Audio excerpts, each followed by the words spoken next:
안녕하십니까. CJB 8시 뉴스 시작합니다.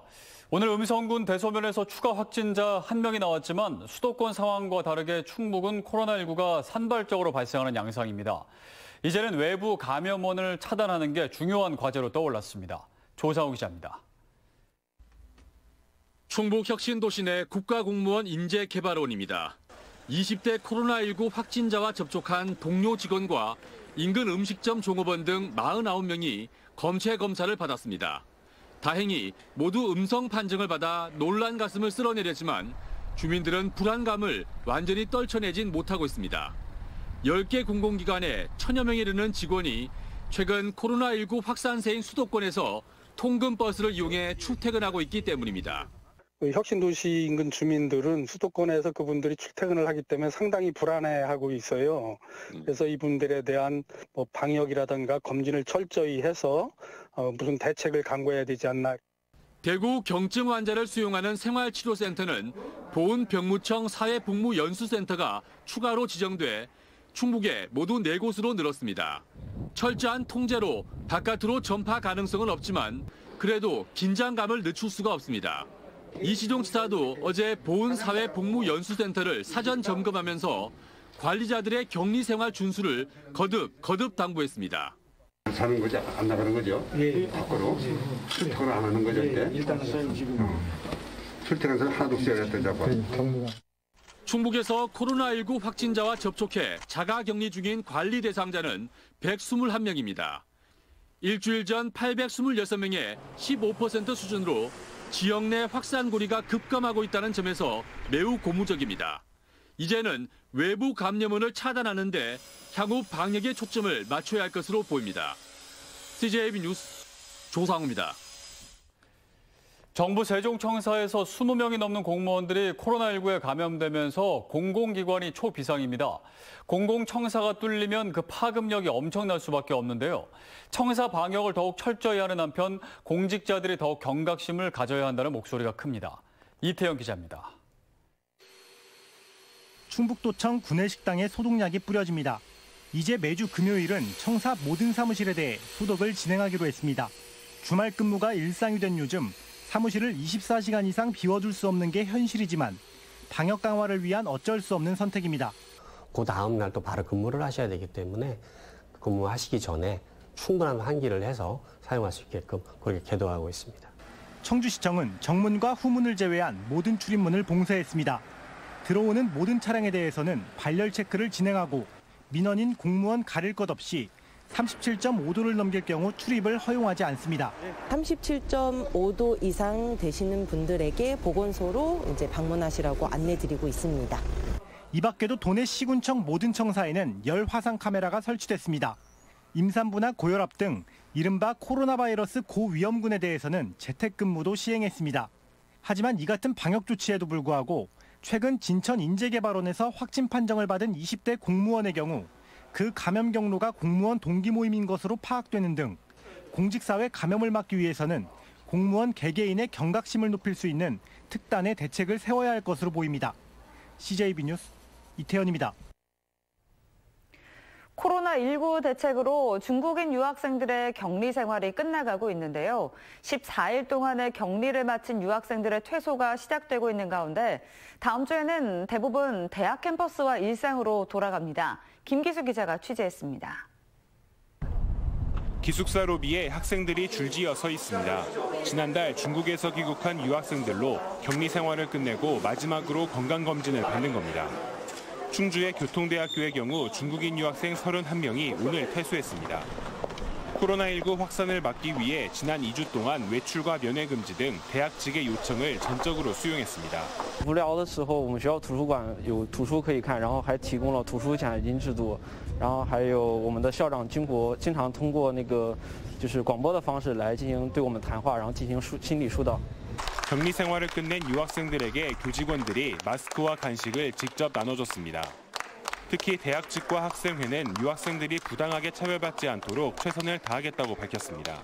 유학생분들이 그 학교 일상으로 되돌아가신다 하더라도 이미 아무 문제가 없으신 분들이시니까 그래서 그게 좀 따뜻한 시선으로 바라봐 주셨으면 좋겠고 앞으로도 우리 대학에서는 학생들에게 멘토-멘티 프로그램을 통해서 저 학생들이 학교에 잘 적응할 수 있도록 그런 돌봄 조치를 계속해서 해나갈 예정입니다.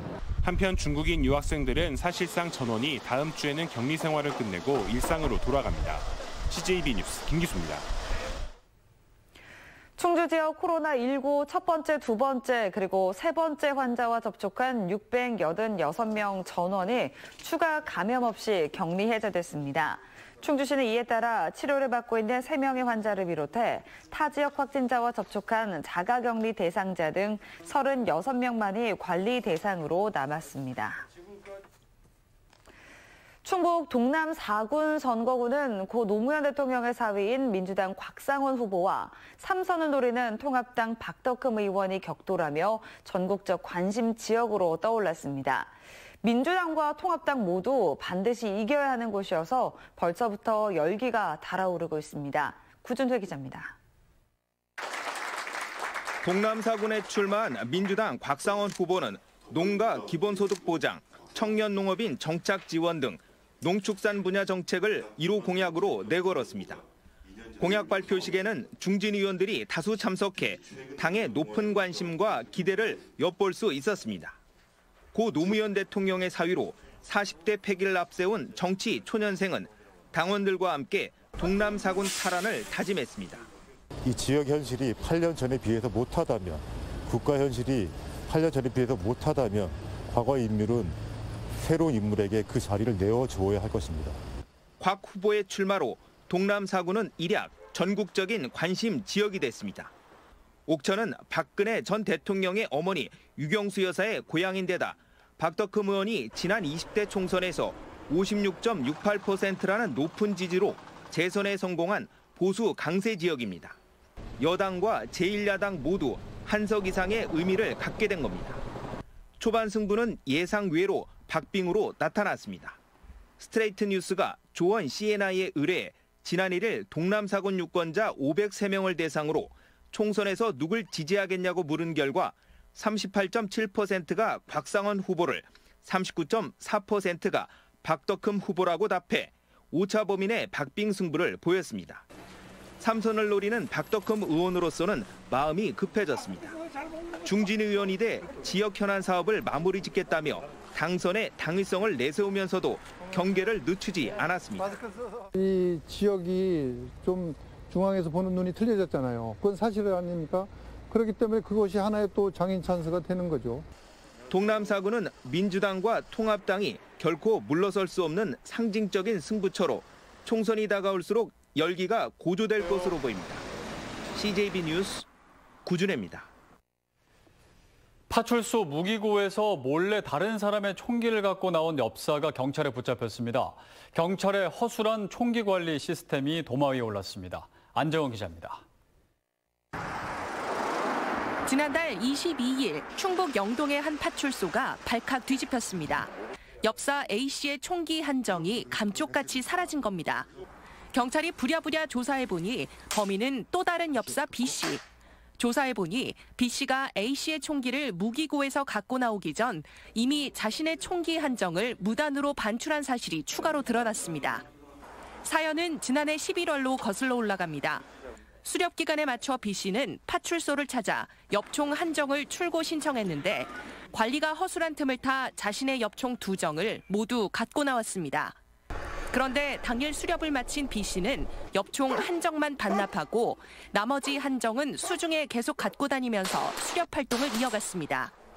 하지만 수렵 기간 종료가 임박하자 자신의 총기를 반납할 궁리를 한 끝에 엉뚱한 짓을 벌이게 됐습니다. 총기 출고 신청을 한 뒤 A씨 엽총을 꺼내오고 대신 자신의 총기를 반납해 결과적으로 A씨 총기를 계속 갖게 된 겁니다. 총기 수량과 고유 번호를 확인한 후 반출했어야 하지만 이곳 무기고에서 제대로 된 확인은 이루어지지 않았습니다. 경찰 관계자는 수렵 개장 당일 100명 가까운 엽사들이 몰려와 정신이 없었고 당시 지원 나온 보조 요원이 업무를 봐서 착오가 있었다고 해명했습니다. 경찰은 A씨를 절도 혐의로 입건하는 한편 당시 경찰관을 상대로 총기 관리 소홀 여부도 조사할 방침입니다. CJB 뉴스 안정은입니다.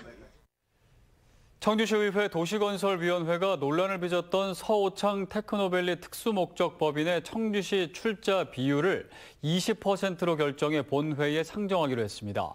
지난달 임시회에서는 시의 경영 참여를 위해 지분율을 25%로 하자는 도시건설위원회의 의견과 20%를 출자해 시행사의 자율권을 줘야 한다는 의견이 갈려 재심사가 결정됐습니다.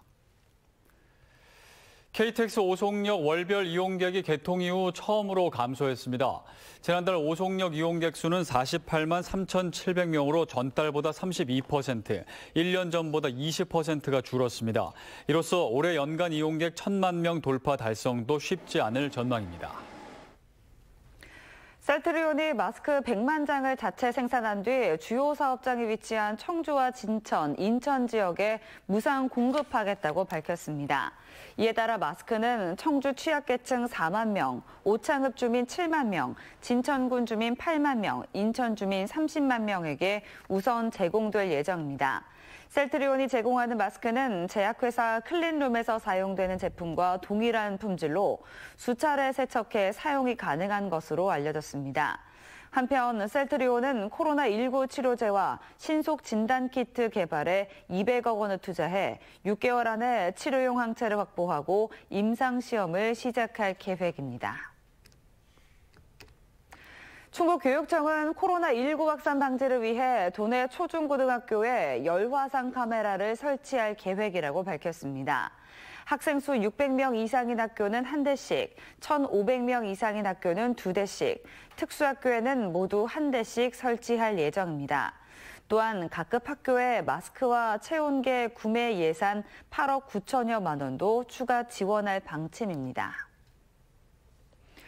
오늘 새벽 3시 30분쯤 청주시 남이면의 폐기물 공장에서 화재가 발생해 소방서 추산 9천여만 원의 재산 피해가 발생했습니다. 고형 연료를 보관하는 가설 건축물에서 시작된 불은 3시간 30여 분 만에 진화됐고 인명 피해는 발생하지 않았습니다. 소방당국은 정확한 화재 원인을 조사하고 있습니다. 코로나19 여파로 검정고시 일정도 연기됐습니다. 충북교육청은 당초 4월 11일로 예정됐던 2020년도 1회 검정고시를 5월 9일로 연기한다고 밝혔습니다. 충북에서는 3개 시험장에서 1,343명이 응시할 예정이었습니다. 모두 마칩니다. 시청해주신 여러분 고맙습니다.